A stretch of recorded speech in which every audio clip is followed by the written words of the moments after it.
Imagine a world where your nation's political borders aren't drawn by mountains or rivers, but by your DNA. Right. Like a world where your physical, biological ability to manipulate the earth beneath your feet, or the air in your lungs, the fire in your hearth, the water in your cup, it entirely dictates your economy, your military structure, and your deepest moral philosophies. That's it. Yeah, you aren't just living on the land. Your entire society is like an extrusion of the element you control. And today, we are looking at a universe that did exactly that, and in the process, created what is arguably one of the most masterful geopolitical fantasies ever put on screen. It really is. I mean, it's the absolute pinnacle of ground-up world building because, the most fascinating magic systems in fiction, they're never just a list of spells or, like, combat mechanics. Exactly. They're the ones that serve as a mirror, reflecting the incredibly messy, complex nuances of real human societies, economic, and warfare.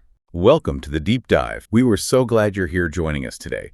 Now, if you're listening, you probably already know the story. You know the Avatar, the 100-Year War, the Cabbage Merchant. Classic. Right. So we aren't here to give you a plot summary. We are here to dismantle the engine of this universe and see exactly how creators Michael Dante DiMartino and Brian Cunies built an absolute masterpiece of television, the 2005 to 2008 animated series, Avatar: The Last Airbender. Yeah, and we're pulling from a pretty massive stack of source materials today. We are. Specifically, we're looking at the highly detailed podcast analysis notes and world-building studies from Cartoonum, and our mission today is to really explore the why and the how behind the bending art. Exactly. We are going to look closely at how the manipulation of these elements isn't just, a cool thing to put on an action poster. It fundamentally dictates the politics, the culture, the architecture, and the inevitable systemic collapse of this world. Like, we are looking at an ecosystem out of balance and the catastrophic geopolitical consequences of one nation's industrial revolution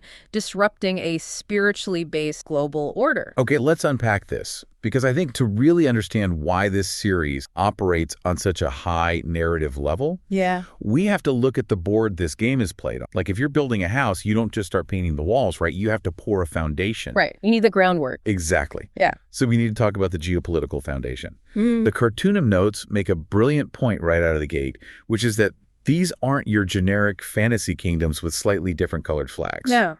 They have direct, meticulously researched, real-world counterparts. So let's look at the Earth Kingdom first. When you have a nation inspired by massive historical Chinese dynasties, you're immediately dealing with themes of vastness, intense bureaucracy, and isolationism. Which is really the only logical political outcome for a society built on the element of Earth.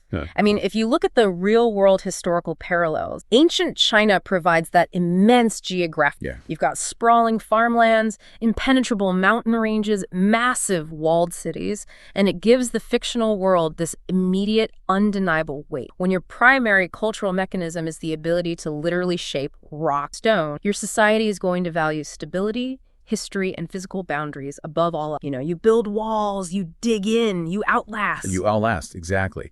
And then, acting as the primary disruptor to that stability, you have the Fire Nation. The geopolitical tension of the entire show really hinges on this dynamic. It does. The analysis points out the Fire Nation is heavily inspired by Imperial Japan, specifically during its period of rapid industrialization. So you have this volcanic island nation, and the dynamic here is a volatile tension between their incredibly rapid technological advancements, like steamships, mechanization, war balloons, and their highly aggressive expansionist policy. It just strains all international. Yeah, it's the classic historical clash between an entrenched agrarian superstate and a modernized, heavily militarized island empire. The Fire Nation is essentially going through a supernatural industrial revolution, and that geopolitical tension is vital. But what makes the world building so robust is that this isn't just a binary two-sided conflict. Right, there are other players. Exactly. It's a global ecosystem. You have the water tribes, which are inspired by Inuit and other indigenous Arctic cultures, and they're surviving at the icy polar extremes of the globe.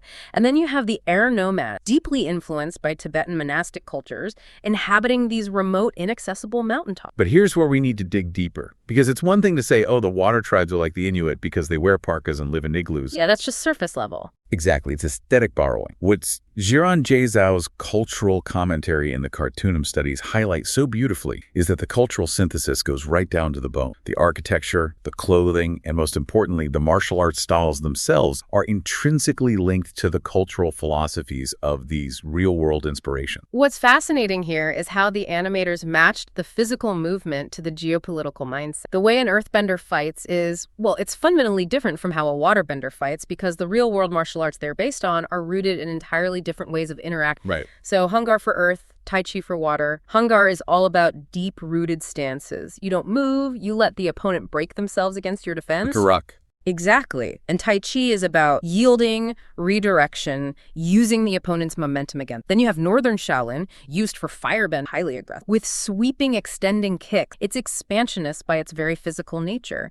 And Baguazhang, for air, is constant circular motion, evading and flowing around the center. But I want to push back on something here just for a second, because I think there is a massive danger when a creator does this. Oh, for sure. If you are creating a show and you deliberately base your fictional villain nation, the Fire Nation, who, let's be honest, commits genocide and global imperialism on a real-world empire like Imperial Japan, how do you avoid making the story feel like a heavy-handed black and white history lesson? Doesn't that risk vilifying an entire real-world culture by proxy? That is the tightrope any storyteller walks when drawing from real human history. And it's where the genius of the show's moral complexity really shines, because the creators avoid that trap by separating the tool from the wielder. Ah. Yeah, the elements themselves, fire, earth, water, air, they are strictly neutral. They are nature. Fire isn't inherently evil any more than a thunderstorm is evil. Fire brings warmth, life, energy. The show meticulously demonstrates that the darkness and the political and systemic choice of the people wielding her, not the power itself. So it's about the corruption of a philosophy, not an inherently bad philosophy to begin with. Exactly. The Fire Nation has suffered a systemic spiritual collapse. They have lost their way, politically and spiritually, prioritizing industrial dominance over natural harmony. But the show constantly reminds us that its people are still capable of immense beauty, passion, art, honor. The conflict isn't fundamentally about good elements versus bad elements. It's about balance for extreme, unchecked imbalance. That distinction is so crucial. It's the political choices, not the elemental tool. So let's take a closer look at how these choices actually manifest on the ground, starting with the two most physically grounded, tangible elements, earth and fire. Okay.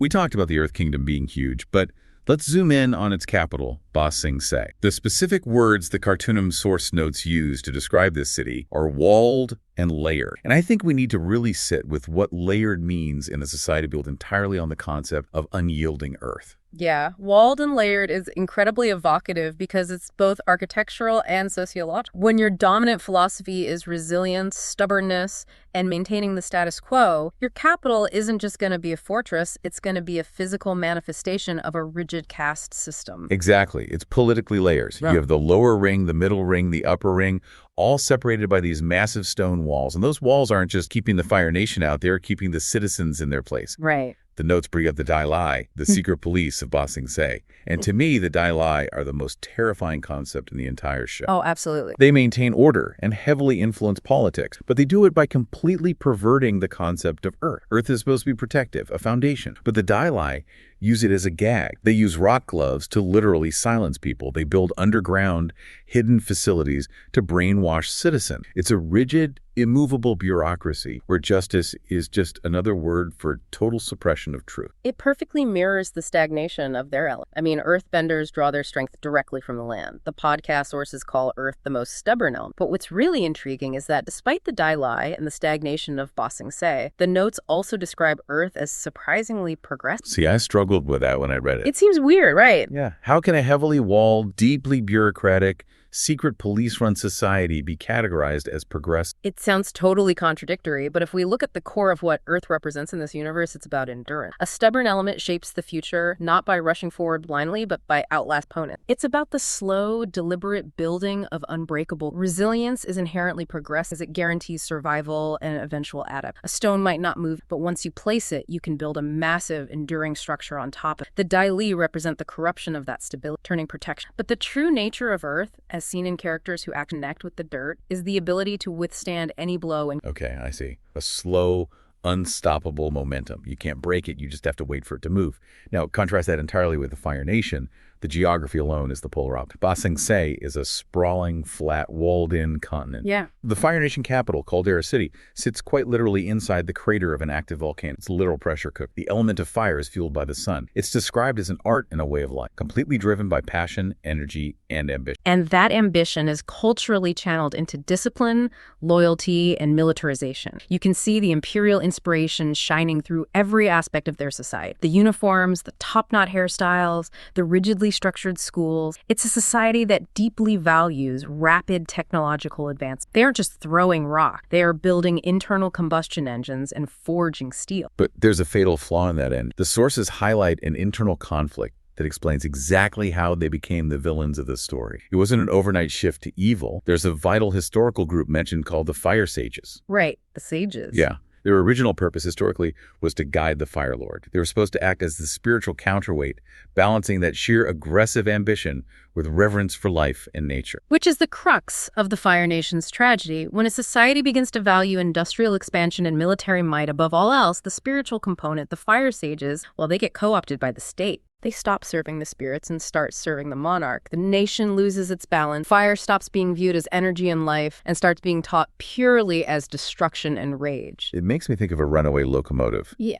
The Fire Nation has built this incredible, massive engine of technological power and intense societal discipline. The coal in the furnace is burning hotter and hotter, driven by this nationalistic passion. But the Fire Sages were supposed to be the brakes. Yes. They were the ones who could read the tracks, understand the spiritual landscape, and say, hey, we are going too fast. We are destroying the ecosystem. Without that spirituality acting as a governing mechanism, the train just derails. It consumes the tracks, the forest, everything in its path, just to keep the furnace burning. That is a perfect mechanical analogy. Engine of progress completely separated from the wisdom of consequence. Consumption for the sake of consumption. And that perfectly transitions us from these highly structured, physical, dominant nations, the immovable earth consuming fire, to the more fluid, spiritual, and ephemeral elements of this world, air and water. Let's look at the Air Nomad. Because if the Fire Nation is a runaway train, the Air Nomads aren't even on the tracks. They're almost the philosophical antithesis of everything Caldera City stands for. They live in these remote mountaintop air temple, literally and physically elevating themselves above global politics. Very detached. Yeah.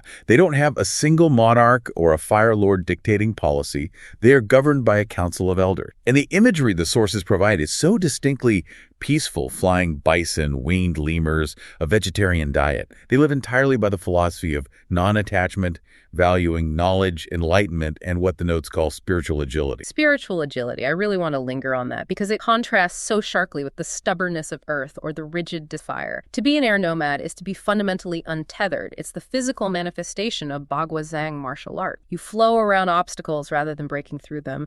You don't meet force with force. You step off the line of attack and let the aggressor stumble past. But I've got to be honest, and I know a lot of fans debate this. When you say non-attachment and pacifism to a modern listener, especially in the context of a brutal global war, there's a huge risk of misunderstanding. People look at the Air Nomads and say, well, their philosophy is a failure. They were passive. They just sat around meditating. And as a direct result of that pacifism, they were completely wiped out. They're weak. That is a very cynical, though incredibly common geopolitical takeaway. But the sources, and really the mechanics of the show itself, are fiercely emphatic about. Airbenders are anything but weak. It's a massive misconception that pacifism equates powerlessness. In this universe, airbending is arguably the most lethal martial art if its user chooses to know. Because of the raw power of the atmosphere. Precisely. Being spiritually unattached doesn't mean lacking physical strength. It means lacking the rigid vulnerabilities that come with ego, territory, and materialism.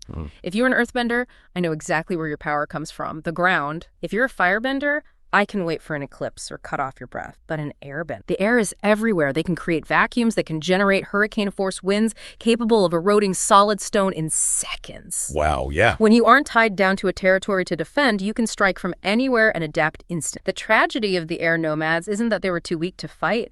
It's that they were ambushed by an enemy utilizing the cosmic anomaly of a comet, an enemy willing to cross a moral event horizon that the Air Nomads simply believed was impossible for humanity to cross. Man, they They weren't out-muscled, they were out-eviled. And the stakes to that tragedy are unimaginable. The sources point to the genocide of the Air Nomads as the inciting trauma of the entire narrative. The Fire Nation's expansionist war leads to the complete erasure of an entire global culture, leaving exactly one survivor. He is the last Airbender. And because he is the Avatar, the one keystone species in this spiritual ecosystem capable of mastering all four elements, he wakes up from a 100-year ice sleep to find this crushing, impossible weight on his 12-year-old shoulder. He's the world's only hope, and his entire civilization is just gone dust. It grounds a supposedly kids' show in an incredibly mature, devastating historical reality. The element representing spiritual peace has been pushed to the absolute brink of extinction by the element representing militarism. That is the ultimate systemic imbalance the Avatar has. And Aang's journey to restore that balance eventually leads him to the final, the core, the one that bridges the physical and the water tribes. Yes, the water tribes. They are so fascinating geographically because they are entirely split. You have the northern water tribe, which managed to build an isolated, icy fortress, and the southern water tribe, which has been decimated, smattering of small. But the mechanics of their bending are completely unique. They really are.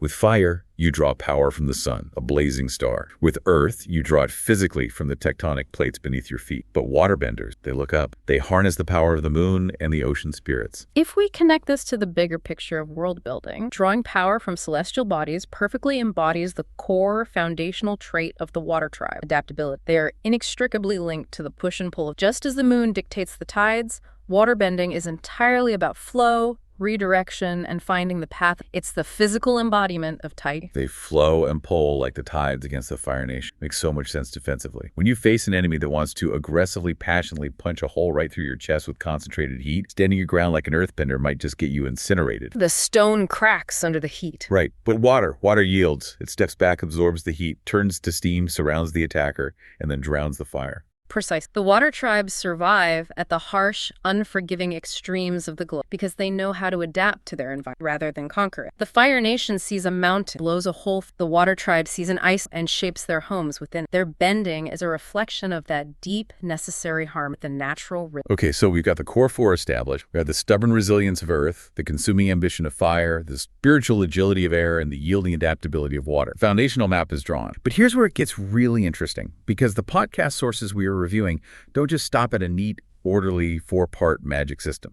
They outline a seven-part exploration of how these powers evolve, mutate, and eventually break their own rule. And to me, this is where the creators elevate the show from great to masterpiece. Because once you establish hard, rigorous rules for a magic system, the most incredibly satisfying thing you can do for an audience is figure out how to organically break them. Breaking the rules of an established system is deeply satisfying, provided it's earned and makes logical sense within the physics. And the first way the series apparently shatters its own rules revolves entirely around our perception of balance. Yes, the whole philosophical premise of the Avatar universe is maintaining balance, keeping the elements equal. But the source notes drop a massive revelation here. They state that if you look closely at the mechanic, we will be shocked to discover just how overpowered water truly is. That is a fascinating, almost jarring paradox. How does a magic system built entirely on the philosophy of harmony and equality have a fundamentally overpowered element? I was really trying to wrap my head around that. If everything is supposed to be part of a balanced ecosystem, why is water the one that breaks the scale and tips the power dynamic? Well, if we extrapolate from what we know about water's nature,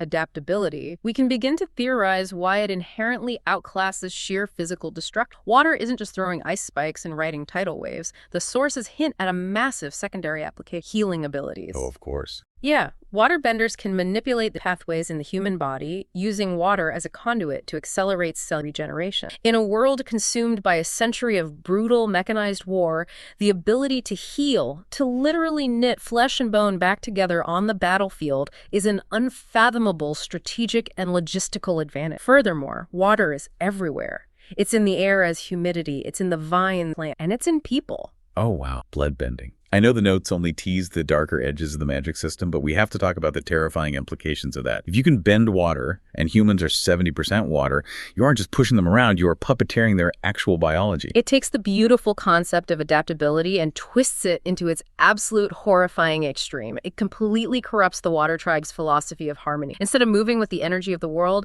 bloodbending forces the world to move against its own will. It shows that even the most yielding, peaceful element can become an overwhelming, non-consistent non-consensual force of control if pushed into desperation. That is so dark. And it's not just waterbending that pushes the boundaries of the established physics. The sources detail these incredibly rare, highly specialized elemental subarts that blur the lines between the nations. For example, lava bend. The cartoon notes enthusiastically summarize this with a rather cheeky line: "Sometimes love isn't the only thing that's lava hot." It's a witty summary, but it points to a brilliant, terrifying hybrid concept in the world's physics. Think about what lava actually is. Scientifically, it's not fire. It's molten rock. It is literally liquid earth. So it's an earthbender taking their stubborn, immovable element and forcing it through a phase change. They're manipulating rock so intensely that it behaves like water but burns like fire. Exactly. It requires an earthbender to completely abandon their traditional Hungar stance. They have to adopt the fluidity of a waterbender to move the molten rock. It blurs the rigid, dogmatic lines between the nations. If an earthbender can harness the fluid dynamics of water and the sheer thermal output of fire,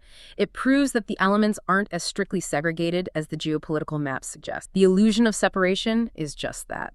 An illusion. Everything is connected. The sources also briefly mention explosive secrets regarding something called combustion, and just the name alone sounds like firebending turned up to 11. But how does that actually work mechanically? How is it different from just, shooting a fireball? It's entirely different. Traditional firebending relies on the breath, projecting heat out through the limb. Combustion bending, as analyzed in the deeper lore, is about concentrating chi at the stomach, compressing it, and projecting it directly through the third eye chakra on the forehead. It implies a weaponization of the elements that goes far beyond traditional martial art, pushing into almost artillery-like devastation. It's taking the Fire Nation's ambition and discipline and condensing it pure, invisible, explosive, concussive. It's literally turning a human being into a walking cannon. But even with the absolute horror of bloodbending, the phase changing of lava bending, and the artillery strikes of combustion bend, there is one more power mentioned in the sources. The cartoonim notes call it the trump card, the absolute game changer of the entire myth of energy bending. Ah, yes. The notes insist that listeners absolutely shouldn't forget this crucial element, stating it uncovers hidden truth and ancient secret. This raises a massive, structurally critical question for the narrative design of the whole. You've spent 3 entire seasons, dozens of hours of television, building up this incredible, hyper-detailed physical combat system based on martial arts, elemental mastery, and tactical warfare. What happens to a physical conflict when a purely spiritual, foundational, energy-based power is introduced at the final hour? Does it ruin the stake? It completely flips the scripts. Like, look at the board. If you're Aang, you are facing a Fire Lord fueled by a comet who has the biggest military in history, the most destructive bending imaginable, and absolutely zero moral compass. If Aaron just fights him with bigger rocks and stronger wind, it's just a brawl. It's Godzilla versus King Kong. It doesn't solve the philosophical problem. Exact. And a simple brawl doesn't resolve the deep thematic tension of the show. Aang's internal conflict is that his Air Nomad philosophy forbids killing, but his duty as the Avatar demands he stop the Fire Lord by any means necessary. Energy bending, as hinted at by the sources, is the elegant solution that elevates the conflict. It shifts the climax from a physical martial arts bout to a battle of pure, unadulterated will and... Because energy bending predates the elements, right? It's bending the life force itself. Precise. It suggests that the ultimate power in the universe isn't manipulating the physical world around you, the rocks, the water, the fire, but manipulating the very core energy in yourself and others. It allows Aang to remove the Fire Lord's ability to bend without taking his life. It is the ultimate expression of the balance the Avatar is meant to bring, defeating imperial ambition not with superior violence, but with insurmountable spiritual authority. So what does this all mean for us as an audience? We have this incredibly detailed geopolitical map. We have these complex, evolving magic systems tied to real-world martial arts and shock, but a magic system and a cool map mean absolutely nothing without compelling characters to ground the story. You can have all the deep lore and lava bending in the world, but if I don't care deeply about who is throwing the lava, I'm changing the channel. Yeah, nobody cares about the magic if they don't care about the... Exactly. We have to transition from what the powers are to who is wielding them. The human core is what actually cements the show as a master. The world building, as phenomenal as it is just the stage. The characters of the play. And the way their personal arcs intersect with the geopolitical realities of their world is brilliant. We don't need to go through their basic biographies. We know who they are, but let's look at what they represent. Start with Aang. The sources describe him as the reluctant avatar. We touched on his burden earlier, but think about the psychological toll. He isn't just a kid who has to learn magic. He's the last surviving repository of an entire civilization's culture, jokes, recipes, and philosophy. That's a lot for a 12-year-old. He has to save a world that actively allowed his people to be slaughtered. He is the embodiment of the Air Nomad philosophy forefront the harsh, mechanized reality of the Fire Nation's imperialism. He desperately wants to remain peaceful, to be unattached and lighthearted, but the systemic imbalance of the world violently yanks him down into a global conflict. His journey is about learning how to engage with the world's pain without letting it corrupt his spirit. Then you have Katara and Sokka. They are the emotional and strategic anchors, pulling Aang into the reality of the present day. Think about how their origins in the decimated Southern Water Tribe shaped them. Katara isn't just a healer. She possesses that Water Tribe adaptability, but paired with a fierce, almost terrifying protective streak. And Sokka. I love Sokka's inclusion in the analysis because he isn't a bender. Which is vital. Sokka represents the ordinary human toll of this supernatural war. He brings incredible strategic thinking, skepticism, and innovation to the group. Without him, the show risks becoming too detached, too focused on demigods throwing magic at each other. Sokka grounds the narrative in the mud and feel of real warfare. And we absolutely must talk about Toph. The sources specifically highlight her as a highly skilled earthbender, but she's so much more than that. She embodies the true, uncorrupted essence of Earth. Unlike the Dai Li, who use Earth to suppress and build rigid walls, Toph uses Earth to literally see the world. She listens to the vibrations. Yeah, she brings that stubborn, unbreakable, brutally honest resilience directly into the group dynamic. She doesn't yield to anyone's expectations, not her parents, and not even the Avatar. But perhaps the most conceptually fascinating, structurally perfect character mentioned in all the source notes is Zuko. We all know Zuko's redemption arc is widely considered the gold standard for television writing. He starts as the conflicted Fire Nation prince seeking redemption, desperately chasing the Avatar to restore his honor. And crucially, the sources tie his entire emotional journey to one specific anchor, his uncle Iroh. Zuko's internal conflict is so palpable. He is driven by that exact same Fire Nation ambition, that desperate need for patriarchal approval and militaristic loyalty we analyzed earlier. But he's literally burning himself out from the inside because his spirit is rejecting it. If we synthesize this with everything we've discussed about the geopolitical world, Cartoonum's analysis maps out something incredible. Zuko's personal journey is a direct one-to-one mirror of his nature. Remember, the fires, the spiritual balance the entire Fire Nation lost during their industrial... Right, they traded her spiritual connection to the sun for the mechanical power of coal. Exact. Zuko's search for redemption is essentially his quest to rediscover that lost national spirituality on a personal... At the start of the series, his firebending is fueled entirely by rage, shame, and a desperate desire to conquer, just like his father, Fire. But with Iroh's guidance, Zuko has to undergo a painful spiritual struggle. He has to unlearn the toxic, expansionist conditioning of Calderas. Wow. He has to realize that true fire is energy and life, not just destruction. His personal arc, overcoming his rage and finding inner peace, is a microcosm of his entire nation's desperate need for balance. Wow. I really want that to sink in for a moment. His internal war is the external war. He is the physical embodiment of the Fire Nation trying to find its soul again. It perfectly encapsulates everything the creator set out to do. It proves that the themes of war, identity, systemic trauma, and the heavy consequences of one's actions aren't just layered on top of the world as an afterthought. They are baked into the very foundational elements of the magic system. You cannot separate Zuko's character development from the lore of how firebending works, just as you cannot separate Ba Sing Se's political corruption from the physics of moving Earth. It is a seamless integration of narrative, character, and setting. Which brings us back to where we started our journey today. We set out to explore how Cartoonum's analysis and these deep-dive world-building studies reveal Avatar: The Last Airbender as an absolute masterclass in storytelling. We didn't just look at a map. We explored the deep, heavily researched Asian and Indigenous cultural influences, from the dynastic isolationism of the Earth Kingdom to the Inuit survivalism of the Water Tribe. We unpacked the nuanced, highly philosophical mechanics of the bending arts, realizing that a stubborn element like Earth can be the ultimate tool for progressive resilience, and that the adaptable nature of water holds deeply terrifying, overpowered secrets like bloodbending. And we saw how the introduction of energy bending resolves the ultimate moral dilemma of without resorting to violence. Finally, we examined how the character arcs, particularly Aang's crushing survivor's guilt and Zuko's structural spiritual redemption, are the beating human heart that makes all of this theoretical world building actually matter. It truly is a remarkable achievement in narrative design. And for you listening to this, I think it serves as a powerful reminder of what speculative fiction can actually achieve when it respects its audience. The best stories, the ones that endure, they don't just offer us a few hours of colorful escapism.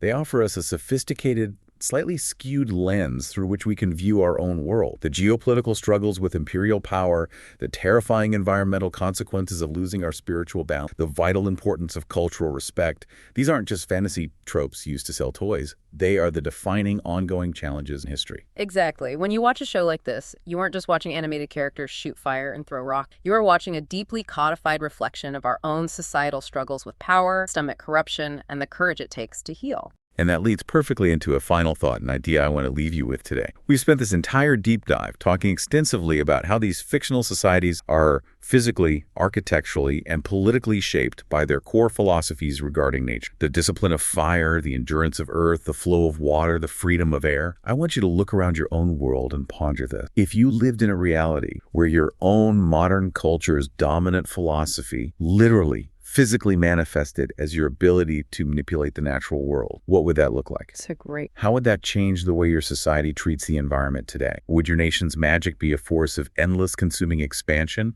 or would it be a tool for sustainable, balanced growth? Would we be a nation of builders, of conquerors, of adapters, or of nomads? It's a revealing question, honestly, because the magic systems we invent are often just the clearest reflections of the desires we already have. That is a brilliant point to chew on. The foundation of the house isn't just about what happened in the past. It dictates the exact shape of what we are capable of building tomorrow. Thank you so much for joining us on this massive deep dive into the incredible elemental universe of the Avatar. As always, keep questioning the world around you and stay curious.